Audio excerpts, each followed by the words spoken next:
We cater to you.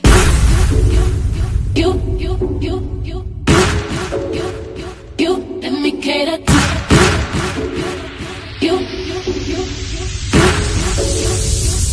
Let me cater to I wanna let you know, girl, that you know that I am what you do.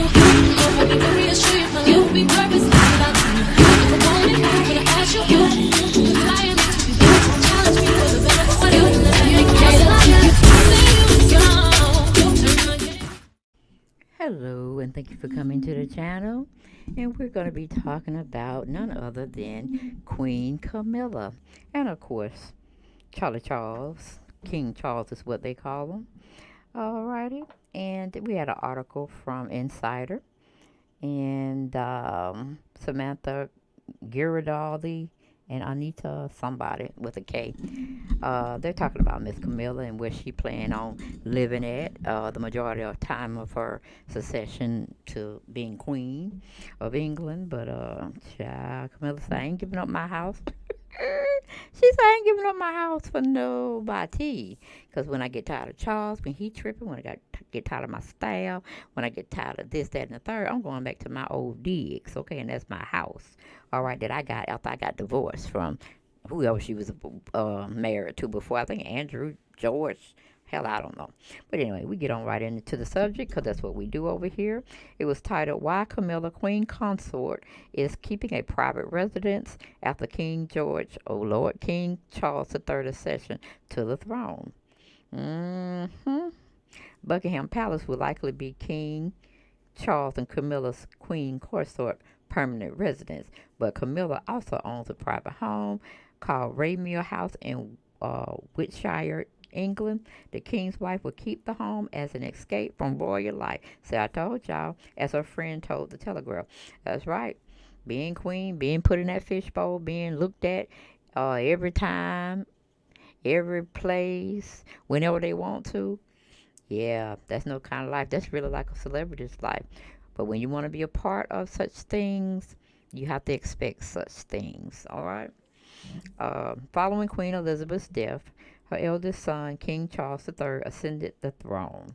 The new king would take over or would take on all of his late mother's responsibilities, and he and his wife, Camilla, Queen Consort, will also take over the Queen's residence at the Buckingham Palace. According to the Mail on Sunday, the king plans to reduce the 52-room residence at the palace to just one apartment for himself and Camilla. Now, see, if your mama lived in 52 rooms, you shouldn't change that, Charles. What if the dignitaries come in? What if other people come in and they need a place to stay? And you sitting up there in one little cottage in the palace, okay? It don't make no sense. But again, then it does make sense because you know all about Buckingham Palace because you grew up in it and you probably saw some of the rooms and stuff and you weren't impressed. So only because you've been there forever and a day, I could see you just not wanting to be bothered with the upkeep. But it's still going to get paid by the peasants. It's still going to get paid by the residents or the occupants of the, what do you call it, over there in England, the taxpayers? Or do y'all call them taxpayers? Or do y'all just call them citizens? I don't know, because y'all do everything, what do you call it, high end anyway. Y'all do everything too expensive for me over there. But anyway, he said he's just going to be in his apartment for him and Camilla. I was like, who thought of that idea? Then it could be a situation where they both are very seasoned, meaning they're elderly. They ain't got time to be running up no steps, no stone steps. They don't have time for it. Okay, now I understand that. Get it, got it, good. But Camilla said she ain't giving up her home residence either, the one she had before she became, or her ascension to being called the queen. She said, nope, I need my space where it's mine. I don't have to worry about nobody else's stuff. And see, the queen, her presence is all over the Buckingham Palace because Lord knows she stayed on that throne forever and a day, okay? And she might still be seeing her running around up there, okay? I'm just saying. But anyway, going back to the article. It says, while King Charles and Camilla will retain many other residents together, the Telegraph reported that the Queen Consort will also be keeping one private residence she owns on her own. Camilla bought her private home, Raymill House in Wiltshire, England, after she divorced Andrew Parker Bowles in the 1990s, according to Express. The outlet also notes that the home is a 15-minute drive from Highgrove House, King Charles's residence in Gloucestershire. An unnamed friend of Camilla told the Telegraph she would keep Raymill House because it's an escape from the royal life. If you consider that Highgrove is the most relaxed of the king's residents, even there you are always surrounded by a team of private staff, including a chef, butler, and police on every corner. So there is no true private time, the same friend told the Telegraph. The king has grown up with all that his whole life, so it's not such a burden for him to exist in what observed world. But the queen consort has spent most of her life as a private citizen, so she understands the meaning of shutting your front door and having a place to yourself, said a friend. The friend added. In addition to acting as a place of respite, Raymill House may also give the Queen Consort a sense of security, according to the Telegraph.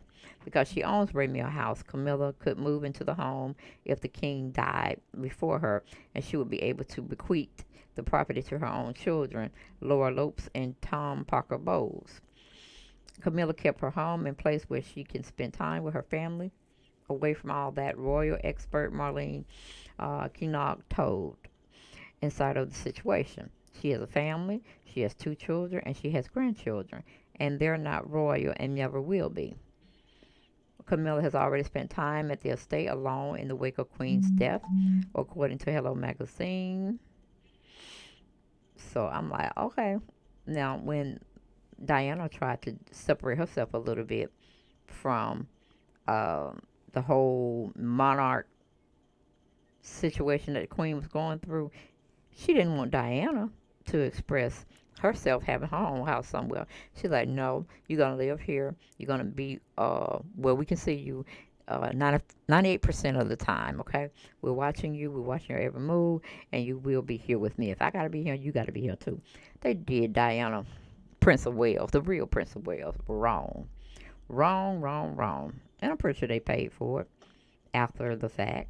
But we'll never hear of it, of course. But y'all tell me, what y'all think of Miss Camilla Boyle's Queen Consort trying to keep her own property? I'm like, you trying to tell us something we don't know about Queen? Are you trying to tell us Charlie Charles is over there hard to deal with? Y'all tell me now what's going on, girl. You can tell us we just friends. Friends and family over here. Friends and family. But honey, Queen said she ain't got time for that mess. She want to have her own residence, so when she get tired of Charles, she get tired of the court, she get tired of the whole parliament, she got to go hide for a while. She got to go, we call it, what is it called? Relax. It's not, it's just a, I'm thinking of a word of, not relax, but she got to regroup. She got to regroup. For less of a better word I was thinking about using. She got to regroup who she is, where she come from, and so she don't lose herself into all that hoopla of being a queen. Because definitely, you know, she's going to be filmed and interviewed so many times, it's just going to give her a headache. So she said, nah, I got to keep my own house. I got to keep my own house. In case stuff goes south, at least I got that. But that's all I got for this video, guys. And I will see you on the next one. Bye-bye.